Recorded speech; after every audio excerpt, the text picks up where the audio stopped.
The notion of purely profit being the measure of success for business being challenged at the moment like never before. Community impact's considered a more important measure by 70% of employees, according to research from Nielsen as well. For more, we're joined by Mark Carter, the corporate trainer and expert in human behaviour. Mark, thanks for your time.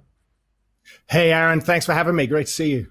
Yeah, we think about some of the recent incidences that happened at, say, Rio Tinto, where they've gone and exploded an historic site.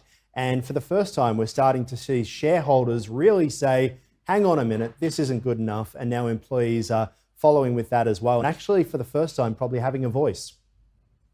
Yeah, absolutely. I think, when you think about profitability, if you take care of 4 R's, the fifth one being return will come. And that's resources, responsibilities, risk, and return and restrictions. Mitigate those, minimize those, and you can even turn some of those responsibilities into assets. Coming from the UK, I love how you cook your own steak and pay for the experience. Airlines align with corporate social responsibility, bring your own headphones. So when you create experiences or deal with CSR that people buy into, the returns come as a result. It's so true for a lot of business owners who get their MBAs. The first thing they think about is that success is what you have in your bank account that the tax man can't come and take. But that's really changing, isn't it? And we have a look towards people who we see successful, and it's respect that's often connected to that as well, and making sure that businesses conduct themselves with a positive purpose too. Yeah, absolutely. I mean, this positive purpose. It's about being community-based, but it's also dealing with your employees more effectively, changing the way you work with them to accommodate for current challenges. Two parents working with long commutes, right? That idea of working from home, or paternity, maternity care and leave, all these sorts of things. And companies like Shabani spring to mind. When I did the research for the book, they really spring to mind at getting involved in grassroots to support the communities that your employees even live and work in. So that positive purpose accommodates all areas.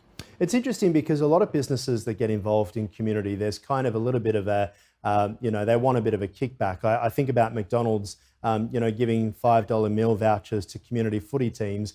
That's great, but obviously it's to try and get kids to go to McDonald's after they play footy.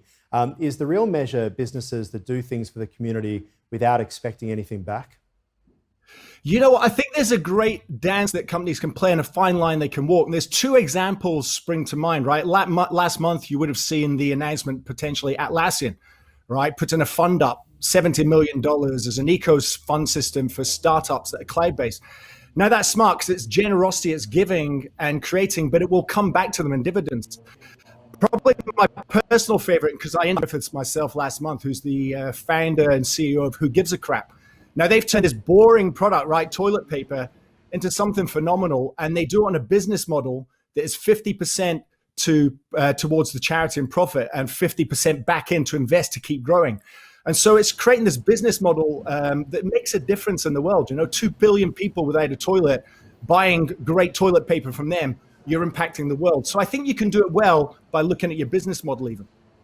Talk to us about, employers, suppliers as well. Which sort of areas that businesses need to be focusing on?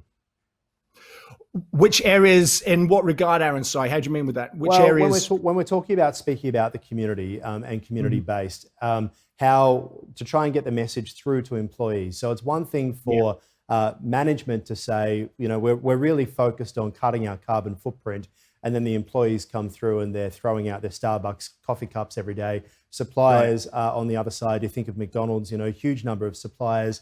What are they doing as well? So it's not just what management can control, but what they can actually help to deal with as well. I get the context. And this is really where it's important that a business understands its own ethos, its ethics, and its values, and that they hire the employees based on that. They onboard the people are buying into that culture, that ethos, that the values of a business aren't just posters on a wall. You reward them. You remunerate against them, and you bring them to life, and you recognize that. So you kind of bring it right through for when you onboard people to get them walking the talk of those visions and values. That's how you really make it more sticky. Now, COVID has obviously played somewhat of a role in shifting community values as well. But as people start to go back to work, have things really changed, or do we end up back where we were? Was it a bit of a fad to care about the community during COVID?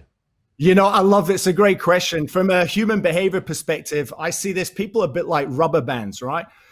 Some people, they've had this realization of values and they'll keep to those early promises made on status updates, right, on social. But some are going to snap back. And I think it's important to not buy into the short term and play the long term game here. Sustainability, but sustainability four ways. Human sustainability, being knowledge, education, and basic rights. Social responsibility, getting involved in causes that really change social communities at a grassroots level.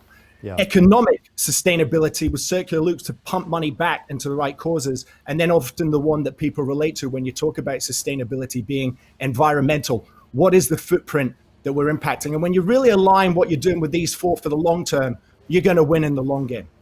Mark, appreciate your time. Thanks so much. Thanks so much, Aaron.